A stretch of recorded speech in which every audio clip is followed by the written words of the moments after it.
Assalamu alaikum adab. This is Dr. Nizamuddin Qasmi. I am a sexologist, as you know, working here at Saira Healthcare and Hijama Center, Barabanki, Uttar Pradesh. Male infertility की series का ये आज चौथा episode है। इससे पहले हम 3 एपिसोड में डिस्कस कर चुके हैं, आपको बता चुके हैं इसके डिफरेंट कॉजेज़ के बारे में कि किन वजूहात की बिना पर किसी शख्स में जो है इनफर्टिलिटी होती है। मेल इनफर्टिलिटी के बारे में हम डिस्कस कर रहे हैं। तो पहले एपिसोड में हमने डिस्कस किया था, आपको बताया था स्पर्म डिसऑर्डर्स के बारे में कि वो स्पर्म डिसऑर्डर्स क्या क्या होते हैं कि जिनके बिना पर किसी शख्स में मेल इनफर्टिलिटी हो जाती है। इसी तरीके से दूसरे एपिसोड में हमने डिस्कस किया था, आपको बताया था वेरिकोसील के बारे में, और कल की वीडियो में हमने आपसे डिस्कस किया था, आपको बताया था रेट्रोग्रेड इजैकुलेशन के बारे में।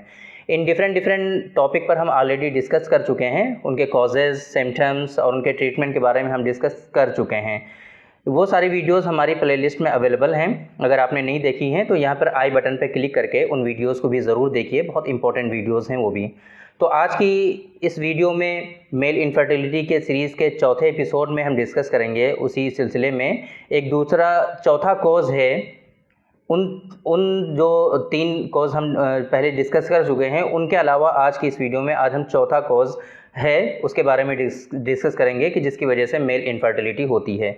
इम्यूनोलॉजिक मेल इनफर्टिलिटी के नाम से इसको जाना जाता है। इम्यूनोलॉजिक क्यों? क्योंकि ये इम्यून सिस्टम जो हमारी बॉडी का है, कहीं ना कहीं उसका दखल इसमें बहुत ज़्यादा होता है और उसी की वजह से ये मेल इनफर्टिलिटी कॉज होती है। इसी वजह से इसका पूरा नाम रख दिया गया इम्यूनोलॉजिक इनफर्टिलिटी। इससे पहले जो हमने बताया है आपको मेल इनफर्टिलिटी के बारे में, जो कॉजेज़ हमने आपको बताए हैं वो बहुत ज़्यादा कॉमन थे। अक्सर पेशेंट में उन्हीं की वजह से कहीं ना कहीं मेल इनफर्टिलिटी होती है। आज का जो ये कॉज और फैक्टर है ये रेयर है, अनकॉमन है, बहुत ज़्यादा लोगों में ये पाया नहीं जाता है, लेकिन फिर भी कहीं ना कहीं इसका प्रिविलेंस है, लोग इसमें मुब्तला होते हैं। तो इसी वजह से आज की इस वीडियो में हम डिस्कस कर रहे हैं, आपको बता रहे हैं कि इम्यूनोलॉजिक इनफर्टिलिटी क्या होती है। तो सबसे पहले हम डिस्कस करेंगे, आपको बताएंगे कि इम्यूनोलॉजिक जो मेल इनफर्टिलिटी है वो होती क्या है, क्यों होती है, इसके पीछे के फैक्टर्स क्या हैं। फिर हम डिस्कस करेंगे कि कैसे आप कंफर्म कर सकते हैं कि आपको इम्यूनोलॉजिक इनफर्टिलिटी है या कोई और दूसरा कॉज इसके पीछे है। इसी तरीके से लास्टली हम फिर आपको बताएंगे, इसमें डिस्कस करेंगे कि इसके ट्रीटमेंट के ऑप्शंस क्या हैं कि अगर आपको इम्यूनोलॉजिक इनफर्टिलिटी हो गई है, मेल इनफर्टिलिटी है, इसकी वजह से आपकी वाइफ कंसीव नहीं हो रही हैं, तो फिर वो ट्रीटमेंट के ऑप्शंस क्या हैं, किन मेडिसिन के थ्रू आप इसको ट्रीट कर सकते हैं और किस पैथी में आप इसके ट्रीटमेंट के ऑप्शंस ज़्यादा अच्छे हैं, कहाँ आप इसको ट्रीट कर सकते हैं। ये सारी चीज़ें आज की इस वीडियो में हम डिस्कस करेंगे। तो सबसे पहले हम बात करते हैं कि इम्यूनोलॉजिक मेल इनफर्टिलिटी होती क्या है। देखिए, मैंने पहले भी आपको अभी बताया है कि ये कहीं ना कहीं हमारा जो इम्यूनिटी है, क़ुव्वत मनाअत जो होती है, हमारी क़ुव्वत मुदाफ़अत जो होती है, एक तरह से इसी को हम लोग कहते हैं इम्यून सिस्टम जो हमारा है, कहीं ना कहीं इसी का इसमें ज़्यादा इफ़ेक्ट है, इसका हाथ बहुत ज़्यादा है इसमें। इसी वजह से इसको हम लोग इम्यूनोलॉजिक इनफर्टिलिटी के नाम से जानते हैं। होता क्या है इसमें, पूरी बात आप समझ लीजिए कि हमारे बॉडी में अल्लाह ताला ने, नेचर ने, कुदरत ने कुछ एंटीबॉडीज़ बनाई हुई हैं। हमारी जो हेल्थ है, हमारी जो बॉडी है, इसका जो एक स्ट्रक्चर है, इसकी हिफाजत के लिए, ताकि जो फॉरेन बॉडीज़ हैं, बाहर की जो चीज़ें, अगर चाहे वो बैक्टीरिया हों, वायरसेस हों या किसी और फॉर्म में कोई भी चीज़ हमारी बॉडी में जब जाती है, तो उसके लिए एक पूरा निज़ाम अल्लाह ने बनाया हुआ है कि जब भी वो बॉडी में जाए तो पहले उसको वेरीफाई किया जाए, उसको जो है पहले ये तस्दीक की जाए इस बात की कि ये चीज़ जो हमारी बॉडी में आई है ये हमारे लिए फ़ायदेमंद है या नुकसानदेह है, इसके बेनिफिट हैं या फिर इसके नुकसान हैं। ये चीज़ें कंफर्म की जाती हैं पहले। अगर वो हमारी बॉडी के लिए हार्मफुल होता है तो ये एंटीबॉडी का काम होता है कि उसको डिस्ट्रॉय करके हमारी बॉडी से उसको निकाल दिया जाता है, ख़त्म कर दिया जाता है, चाहे वो वायरसेस हों, बैक्टीरिया हों या दूसरे कुछ भी माइक्रो ऑर्गेनिज्म हो सकते हैं। तो ये हमारे एंटीबॉडी का ये काम होता है।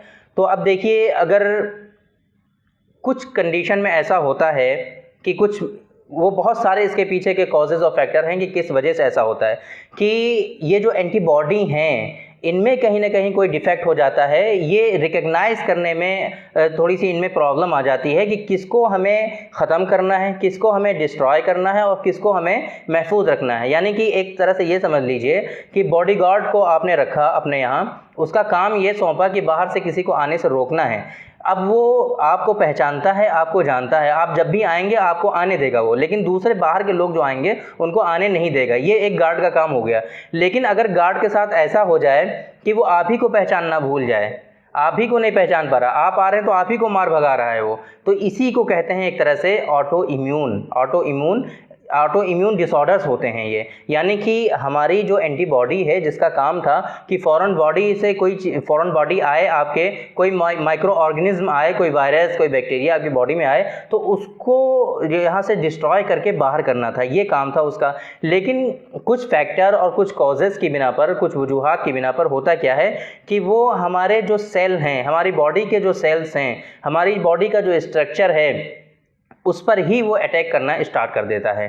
ASA के नाम से इसको हम लोग जानते हैं, ASA।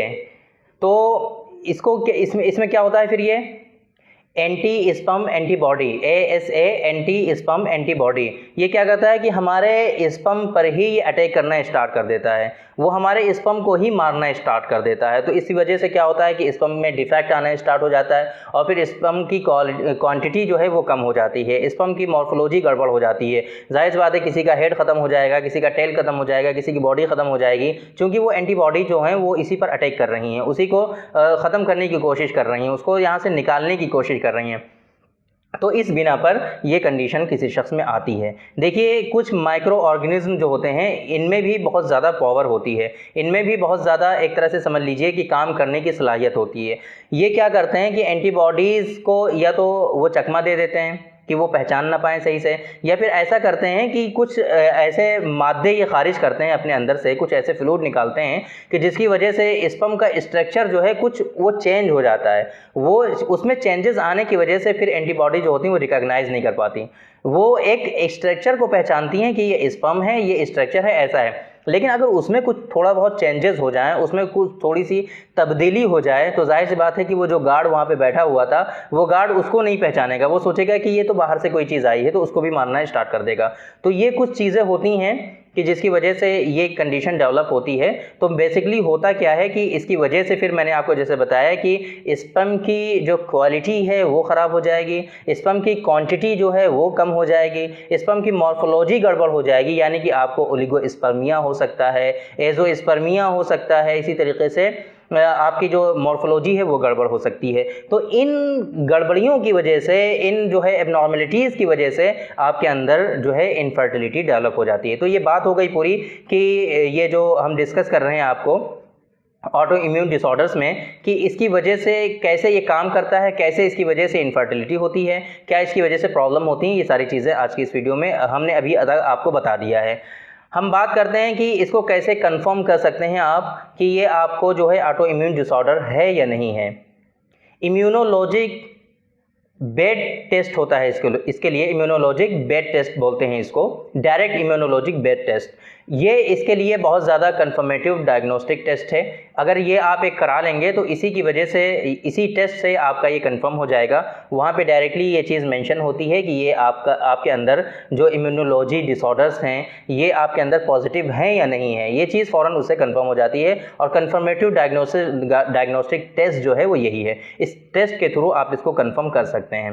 तो ये बात हो गई कि कैसे आप इसको कंफर्म कर सकते हैं।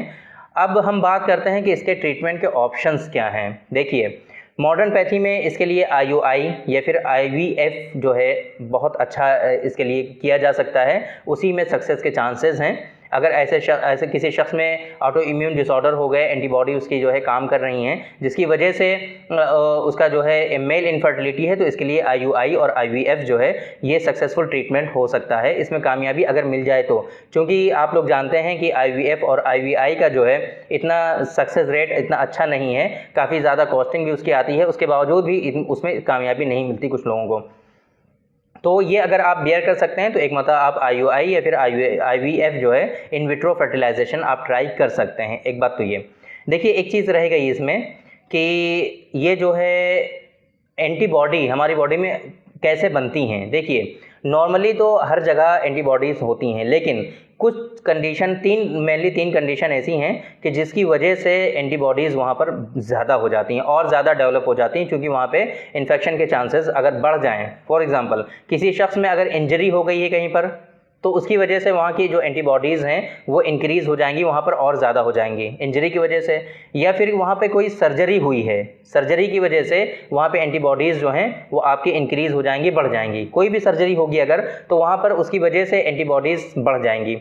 और तीसरी एक कंडीशन है कि अगर कोई भी इन्फेक्शन आपको कहीं पर हुआ है तो उस इन्फेक्शन को कम करने के लिए, ताकि इन्फेक्शन और ज़्यादा स्प्रेड ना हो, तो वहाँ पर एंटीबॉडीज़ आपकी और ज़्यादा बढ़ जाती हैं। तो ये 3 टोटल फैक्टर और कॉज हैं जिसकी वजह से किसी शख्स में एंटीबॉडीज़ और ज़्यादा बढ़ सकती हैं, इंक्रीज़ हो सकती हैं। अब एंटीबॉडीज़ के ज़्यादा होने की वजह से फिर कहीं ना कहीं ऑटो इम्यून डिसऑर्डर्स के भी चांसेस होते हैं। तो ये बात हो गई एक ये। तो अब देखिए, मॉडर्न पैथी में IUI और IVF के बारे में मैंने आपको बताया कि वहाँ पे अगर सक्सेस रेट आपको मिल जाए, सक्सेस आपको मिल जाए तो बहुत अच्छी बात है, वहाँ पे आप कर सकते हैं। बाकी अकॉर्डिंग टू यूनानी सिस्टम ऑफ मेडिसिन हमारे यहाँ इसमें क्या कर सकते हैं, ये बताना बहुत ज़रूरी है आप लोगों को।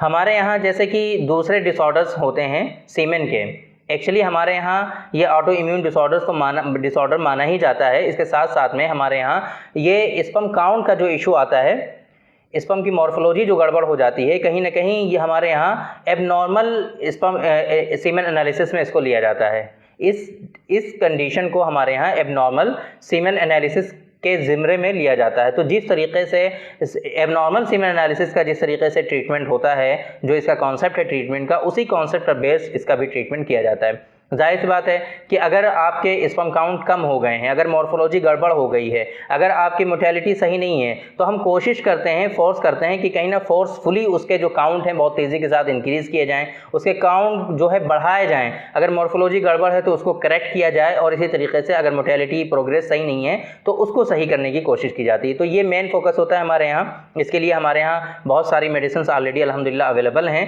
तो ये कंफर्म करना पहले बहुत ज़रूरी है कि किस वजह से आपके अंदर इनफर्टिलिटी है। तो ये टोटल आज के ये वीडियो मिला करके टोटल हम मेल इनफर्टिलिटी के सिलसिले में 4 वीडियोस हमारी हो गई हैं। चारों वीडियोस में हमने अलग अलग फैक्टर और कॉजेज़ डिस्कस किए, आपसे बताए कि किन वजूहात की बिना पर किसी शख्स में मेल इनफर्टिलिटी होती है। और कल 5वें एपिसोड में फिर हम आपसे डिस्कस करेंगे, आपको बताएंगे मेल इनफर्टिलिटी का एक कॉज होता है जिसको हम लोग ऑब्स्ट्रक्शन के नाम से जानते हैं। वो ऑब्स्ट्रक्शन कहाँ कहाँ पर हो सकते हैं, क्यों ऑब्स्ट्रक्शन होते हैं, इसके पीछे के कॉजेज़ क्या हैं, फिर इसकी वजह से इनफर्टिलिटी क्यों होती है, ये ऑब्स्ट्रक्शन आपको जो है फर्टाइल होने से क्यों रोकता है, फिर इसके पॉसिबल ट्रीटमेंट क्या है, ये सारी चीज़ें कल की वीडियो में हम डिस्कस करेंगे। तो ये मेल इनफर्टिलिटी की सीरीज़ के 4 एपिसोड हमारे अल्हम्दुलिल्लाह आज कंफर्म हो गए हैं, मतलब कि कंप्लीट हो गए। कल के 5वें एपिसोड में फिर हम डिस्कस करेंगे ऑब्स्ट्रक्शन के बारे में, कि जो मेल इनफर्टिलिटी होती है ऑब्स्ट्रक्शन की वजह से, उससे आप अपने आप को कैसे बचा सकते हैं, उसके ट्रीटमेंट के ऑप्शन क्या हैं, ये सारी चीज़ें हम कल की वीडियो में डिस्कस करेंगे। तो अगर आपने हमारे चैनल को सब्सक्राइब नहीं किया है तो सब्सक्राइब ज़रूर कर लीजिए, ताकि आपको टाइम टू टाइम हमारी सारी इंपॉर्टेंट वीडियोस आपको मिलती रहें। तो आज की इस वीडियो में इतना ही, इंशाल्लाह कल मुलाकात होगी आपसे। कल की वीडियो में हम डिस्कस करेंगे मेल इनफर्टिलिटी का एक कॉज है जिसको हम लोग ऑब्स्ट्रक्शन के नाम से जानते हैं, male infertility due to obstruction in structure. कहाँ कहाँ पर ऑब्स्ट्रक्शन होते हैं, ये सारी चीज़ें कल की वीडियो में हम डिटेल में आपको बताएंगे, डिस्कस करेंगे। तो थैंक यू वेरी मच। आज के इस वीडियो में इतना ही, तब तक के लिए इजाज़त दीजिए। अस्सलाम वालेकुम।